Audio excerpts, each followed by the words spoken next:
सतगुरुदेव की जय हो। सतगुरु के चरणों में मेरा कोटि कोटि प्रणाम। सतगुरु ने एक वाणी के माध्यम से बताया है कि एक सतनाम के जाप से 14 कोटि जमदूत कोसों दूर भाग जाते हैं। ये कथन सही भी है यदि सतगुरु के वाणियों को अमल करके मर्यादा अंतर्गत चले। मगर आज कोई भी भगतगण मर्यादा एवं गुरुवाणियों का निर्वहन नहीं कर रहे हैं। आप भगत समाज को याद दिला दूं कि सतलोक आश्रम बरवाला में नवंबर 2014 में लाखों सतनामी एवं सारनामी भगत एक साथ बैठकर अपने सतनाम एवं सारनाम मंत्रों का जाप अधिक से अधिक बढ़ा दिए। किंतु हुआ क्या, सारे भक्तों का जाप बेअसर। यमदूतों ने इतना उत्पात मचाया कि 5 महिला एक मासूम बच्चा की जान ही ले ली। अनेकों घायल भी हो गए। आखिर ऐसा क्यों? क्या कारण था जो इस तरह का उत्पात यमदूतों ने मचाया और घटना कारित किया? यदि थोड़ी सी भी हम अपने विवेक का सतगुरु के वाणियों पर अमल करें तो साफ हो जाएगा कि सतलोक आश्रम नहीं बल्कि आयासियों, बलात्कारियों, व्यभिचारियों एवं अपराधियों का अड्डा बन गया था, जिसकी पुष्टि पुलिस अभिरक्षा में जाने के बाद संत रामपाल जी महाराज ने पूछताछ में पुलिस को बताया है कि हाँ, आश्रम में गलत काम हुए पर मैंने नहीं किया, समिति आले एवं सेवादारों ने किया। आगे पूछताछ में बताए कि वे तो न्यायालय जाना चाहते थे किंतु राष्ट्रीय समाज सेवा समिति मेरे खिलाफ थे, मुझे रोक रखे थे। राष्ट्रीय समाज सेवा समिति एवं काले कमांडो मेरे नहीं थे, वे तो मेरा जान ले लेना चाहते थे। मैं छुप कर आश्रम में बैठ गया तो मेरी जान बच गई। अब भगत समाज अपने गुरु के उपरोक्त वाणियों को अमल में लाकर अपने विवेक पर जोर देकर कसौटी पर कसोगे तो पाओगे कि सतलोक आश्रम नहीं रह गई थी, संगठित आयासियों, अपराधियों, बलात्कारियों एवं व्यभिचारियों का अड्डा बन गया था, जिसे अपने गुरु जी को स्वीकार नहीं था। इसी कारण सतनाम एवं सारनाम का मंत्र जाप कोई काम नहीं आया और जमदूतों ने अपना तांडव मचाया। इसी को भक्तों ने अपनी भक्ति बताया। फिर क्या था, यमदूतों ने भक्तों की कमजोरी को पकड़ा और अपना विशात भारत ही नहीं पूरे विश्व में एक एक करके नाम दीक्षा केंद्र एवं सतलोक आश्रम स्थापित करते गए तथा केंद्रों एवं आश्रमों में आयासियों, बलात्कारियों, व्यभिचारियों को मजबूती से संगठित करते गए तथा संत रामपाल जी महाराज के नाम के आड़ में सफोदपोश बनते गए। एक काल ब्रह्म का वाणी है, 12 पंथ करूँ मैं साजा, तेरा ही नाम लेकर करूँ आवाजा। जमदूतों ने काल ब्रह्म के इस वाणी का अनुसरण करके सत्यवादी रामपाल जी के नाम के आड़ में काल ब्रह्म का खेती हरा भरा करते आ रहे हैं और भगत समाज बड़े चाव से काल ब्रह्म के प्रभाव में बहे जा रहे हैं, मगर आवाज़ लगा रहे हैं कि वे संत रामपाल जी का भक्त हैं। क्या खाक भक्त हो जो गुरु जी के वाणियों को अमल में नहीं लाते, विवेकहीन होकर अपने को बर्बाद करने पर तुले हो। साथ ही यमदूतों को हर तरह से, चाहे वह आर्थिक हो, मानसिक हो या शारीरिक हो, मजबूती देने का कार्य कर रहे हो और अपने सत्यवादी सतगुरु रामपाल जी महाराज को दिन ब दिन कमज़ोर करते जा रहे हो। मैं उदाहरण स्वरूप नज़ीर पेश करूंगा ठारा गोपालपुर जिला समस्तीपुर में स्थित नाम दीक्षा केंद्र की अमानवीय घटना। इस घटना का नज़ीर पेश करने के पूर्व मैं चाहूँगा कि आप सभी मेरे YouTube चैनल SSM-सतलोक को अवश्य सब्सक्राइब कर लें तथा बेल को भी टच कर लें ताकि मेरा हर एक वीडियो आपको आसानी से हासिल हो जाए। साथ ही संत रामपाल जी महाराज को 2 केसों में हुई मरते दम तक का आजीवन कारावास की सजा का कारण क्या है, कौन है, किसने गुरुजी के खिलाफ झूठी गवाही दिया, गुरुजी को जमानत या 1 दिन के लिए पैरोल तक से नहीं मिली, इन सारी जानकारी रूबरू होना चाहते हैं तो अवश्य पढ़ें ज्ञान अमृत एवं षड्यंत्र का विष। इस पुस्तक को मंगाने के लिए 99-315-92-093 पर संपर्क कर सकते हैं या इस नंबर पर व्हाट्सएप मैसेज भेज सकते हैं। अब मैं ठहरा गोपालपुर नाम दीक्षा केंद्र की घटना के संबंध में बात करूंगा। बिहार प्रदेश के जिला समस्तीपुर, थाना ताजपुर, ओपी बैनी के अंतर्गत ठहरा गोपालपुर वार्ड नंबर 10 पानी टंकी के पास स्थित नगीना प्रसाद के मकान में संत रामपाल जी महाराज के नाम के आड़ में फर्जी नाम दीक्षा केंद्र मुनीर धर्मा ट्रस्ट के तहत संचालित करते हैं, जिसका संचालक स्वयं नगीना प्रसाद एवं जिला कोऑर्डिनेटर नागेश्वर प्रसाद उर्फ नागो, स्टेट कोऑर्डिनेटर नागेंद्र, सहयोगी कोऑर्डिनेटर सुशांत के साथ करीब 15-20 आपराधिक किस्म के संगठित अपराधियों का एक समूह है, जो संत रामपाल जी महाराज का सत्संग सुनने एवं नाम दीक्षा दिलवाने के आड़ में भोले भाले लोगों को केंद्र पर बुलवाते हैं और अपना उल्लू सीधा करते हैं। इस घटना का नायक पोदार परिवार एवं नायिका सिंपी कुमारी है तथा खलनायक नाम दीक्षा केंद्र संचालक नगीना प्रसाद तथा इनके गुर्गे हैं। नायिका सिंपी कुमारी को लेकर घटनाक्रम है कि सिंपी कुमारी के माता पिता रीना देवी एवं पिता नंद किशोर शर्मा, मामा मनोज कुमार शर्मा, मामा का दोस्त सैंडी दास तथा नगीना आदि का ग्रुप था, जो दिल्ली में सिंपी कुमारी से देह का व्यापार करवाते थे तथा मोटी रकम वसूल करते थे। सिंपी कुमारी ऐसे धंधा के खिलाफ थी मगर मजबूर थी। सिंपी कुमारी एक इंसान मंजीत कुमार पोदार के संपर्क में आई। मंजीत कुमार पोदार से शादी कर ली, अर्थात रामायणी कर ली। रामायणी नगीना प्रसाद के नाम दीक्षा केंद्र 18 गोपालपुर जिला समस्तीपुर बिहार में संपन्न हुई और अपने पति मंजीत कुमार पोदार के घर भेरो खेड़ा थाना ताजपुर जिला रोहतास में रहकर अपना दाम्पत्य जीवन गुजारने लगी और मन ही मन अपने गुरुदेव संत रामपाल जी महाराज की दया से गुनगुनाने लगी कि हमारे गुरु परमात्मा ने हमें उस नरक की ज़िंदगी से निकाल लिया। मगर यह यमदूतों का गंवारा नहीं था। सिंपी के मोबाइल पर उसके माता पिता एवं मामा आदि का कॉल दिल्ली वापस आने के लिए दबाव बनाने लगे। सिंपी घुटन की महसूस करने लगी क्योंकि वह नरक की ज़िंदगी में पुनः लौटना नहीं चाहती थी और नरक की ज़िंदगी के संबंध में अपने ससुराल के अन्य परिवार को बताना नहीं चाहती थी और अंदर ही अंदर घुटती चली जा रही थी। दिल्ली के यमदूतों के कॉल से इतने दबाव बढ़े कि सिंपी को अपने ससुराल के अन्य सदस्यों से उनके अपने पिछले नारकीय ज़िंदगी को पोल खोलनी पड़ी।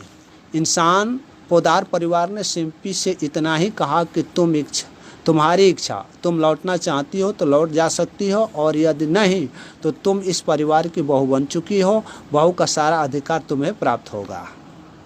सिंपी ने अपने जवाब में कही कि मैं कभी भी नारकीय जीवन में लौटना पसंद नहीं करूंगी और मैं अपने पति के घर में ही अपना मरण स्वीकार करूंगी, मगर नरक में जाना पसंद नहीं करूंगी। और वह अपने माता पिता मामा आदि से साफ शब्दों में कहना प्रारंभ कर दी कि मैं जान दे दूंगी मगर अपने ससुराल के लोगों को धोखा नहीं दूंगी। बस यहीं से यमदूतों का जाल बिछने लगा कि सिंपी को कैसे दिल्ली वापस ले आया जाए। इसके लिए षड्यंत्र बनाए। षड्यंत्र का धुरी दिल्ली था और रणभूमि नाम दीक्षा केंद्र 18 गोपालपुर जिला समस्तीपुर को बनाया गया। नाम दीक्षा केंद्र का संचालक नगीना प्रसाद एवं इन सहयोगियों ने सिंपी एवं पोदार परिवार को सत्संग होने के बहाने नाम दीक्षा केंद्र 18 गोपालपुर दिनांक 15/5/2022 को बुलाए। सत्संग सुनने को लेकर के सिंपी एवं पोदार परिवार के सभी सदस्य निर्धारित तिथि 15/2/2022 को नामदान केंद्र 18 गोपालपुर गए। सिंपी के ससुराल के लोगों का कोई भान नहीं था कि वहां नगीना प्रसाद के यहाँ दिल्ली ग्रुप आकर रुका है और सिंपी को दिल्ली ले जाने को आतुर हैं। नहीं जाने की स्थिति में जान भी मार देने को तैयार हैं। इन सभी बातों से अनजान सिंपी अपने ससुराल पोदार परिवार के साथ दिनांक 15/5/2022 को सत्संग में पहुंची। स्त्री वाले कतार में सिंपी बैठी तथा पुरुष वाले कतार में पोदार परिवार बैठे। करीब 12 बजे होंगे कि नाम दीक्षा केंद्र संचालक नगीना प्रसाद ने सिंपी को इशारे से बुलाया। सिंपी एवं पोदार परिवार ने समझा कि सत्संग सुनने आए लोगों के सेवा में कोई कार्य करने को बुलाया होगा। सिंपी को सत्संग स्थल से कुछ दूरी पर ले जाकर एक कमरे में बैठने को कहा। नगीना ने कहा तो सिंपी को कुछ आभास होने लगा तो नगीना प्रसाद से बोली कि मेरे पति मंजीत आदि को बुला लो। कि इतने में सिंपी की माँ रीना देवी कमरे में आ गई और नगीना के कमरे के दरवाजे के पास जाकर गुफ्तगू कर और लेन देन कर चली गई। सिंपी डर गई और वहाँ से भागना चाही कि नगीना प्रसाद ने अंदर से किवाड़ बंद कर मेरे साथ जबरदस्ती बलात्कार किया। शोरगुल एवं चिल्लाने की आवाज़ सुनकर सिंपी के पति एवं ससुराल के अन्य सदस्यगण कमरे के पास आए और कमरे के पुराने किवाड़ को तोड़ दिए तो नगीना प्रसाद मुझे नग्न स्थिति में छोड़कर दरवाजे से बाहर निकल गया और अपने साथ दिल्ली से आए हुए यमदूतों एवं नामदान सेंटर के यमदूतों ने एक साथ लाठी एवं धारदार औजार वगैरह से लैस होकर आए और पोदार परिवार को खंभे आदि में बांधकर मारपीट बुरी तरह से कर जख्मी कर दिए।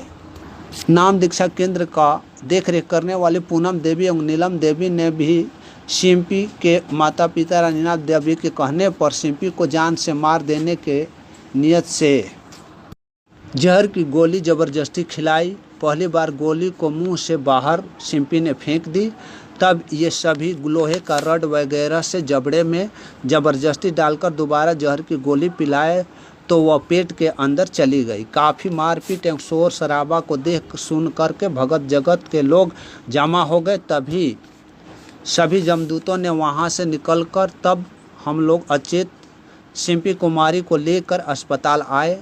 दवा दारू सरकारी अस्पताल में जख्मी लोगों का हुआ, मगर अस्पताल वालों ने बोला कि हम सिंपी को एडमिट नहीं ले सकते हैं, जहर का मामला है, कानूनी प्रक्रिया में फंसोगे तो सिंपी की जान चली जाएगी, इसलिए उसे कहीं निजी अस्पताल वगैरह में पहले उसे इलाज कराओ, उसकी जान बचाओ। पोदार परिवार निजी अस्पताल बहुतों जगह गए किंतु जहर का मामला होने के कारण कोई कहीं भी इलाज नहीं हुआ। तब पोदार परिवार ने घर में मिट्टी का तेल सिंपी को पिला पिला कर रात भर मतली कराया। परमात्मा की दया सिंपी की जान बच गई। तब पोदार परिवार ने बैनी ओपी में घटना की सूचना दी किंतु थानेदार नगीना प्रसाद से घूस प्राप्त कर एफआईआर दर्ज नहीं किया। पोदार परिवार सन 2022 ईस्वी में मेरे संपर्क में आया, कानूनी राय मशवरा लिए, अनेकों जगह पत्रचार करने के बाद राज्यपाल के यहाँ भी पत्र लिखवाया गया। राज्यपाल ने एसडीओ को निर्देशित किया। एसडीओ ने बैनी ओपी के रिपोर्ट पर एसडीओ महोदय ने आवेदन खारिज कर दिया, एफआईआर दर्ज नहीं हुआ। पुनः पोदार परिवार एडीएम एवं उसके बाद डीएम के यहाँ शिकायत लेकर गए। डीएम ने सिंपी के शिकायत को सुना और बैनी ओपी के दरोगा को काफ़ी डांट फटकार लगाई और निर्देश दिया कि एफआईआर क्यों नहीं दर्ज किया। तब दिनांक 20/4/2023 अर्थात घटना के 11 माह के बाद ताजपुर थाना में एफआईआर अंतर्गत धारा 147, 341, 342, 323, 324, 354 बी, 328, 376, 504, 506 भारतीय दंड विधान के अंतर्गत कुल 13 अभियुक्तों के विरुद्ध दर्ज हुआ।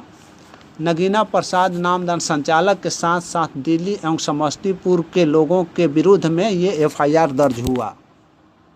सिंपी एवं पोदार परिवार के लोगों पर नगीना प्रसाद वगैरह ने केस उठाने के लिए दबाव बनाने लगे किंतु पोदार परिवार दबाव में नहीं आया और केस नहीं उठाया। नगीना प्रसाद एवं उनके गुरुओं ने दिनांक 31/5/2024 को पोदार परिवार पर कातिलाना हमला कर दिया, जिसके संबंध में सिंपी कुमारी के बयान पर 5/6/2024 को दूसरा एफआईआर अंतर्गत धारा 341, 323, 324, 354 ए, 504, 506, 2234 आईपीसी के तहत समस्तीपुर नगर थाना में नगीना प्रसाद वगैरह के विरुद्ध एफआईआर दर्ज हुआ। फिर पुनः जब पोदार परिवार अपने चल रहे मुकदमे की तिथि पर 10/6/2024 को सिंपी अपने पोदार परिवार के साथ समस्तीपुर न्यायालय में गए तो नगीना प्रसाद और इनके 15-20 गुर्गों ने धाक लगाए कोर्ट कैंपस के बाहर बैठे थे। जब सिंपी एवं पोदार परिवार कोर्ट परिसर से बाहर आकर एसडीओ कोर्ट के सामने पहुंचे ही थे, घात लगाए नगीना प्रसाद एवं उनके 15-20 गुर्गों ने सिंपी एवं पोदार परिवार पर कातिलाना हमला करके बुरी तरह से सिंपी को एवं उनके ससुराल के पोदार परिवार को जख्मी कर दिए। आप सभी से मेरा आग्रह होगा कि ऐसे परिवार को जो कोई भी जिस किसी की भी जो भी यथास्थिति हो और सहायता करे, ताकि मुकदमा में किसी भी प्रकार का कोई अड़चन पुदार परिवार को नहीं आए। सत साहेब जय बंदी छोड़ के। मारपीट का वीडियो देखें।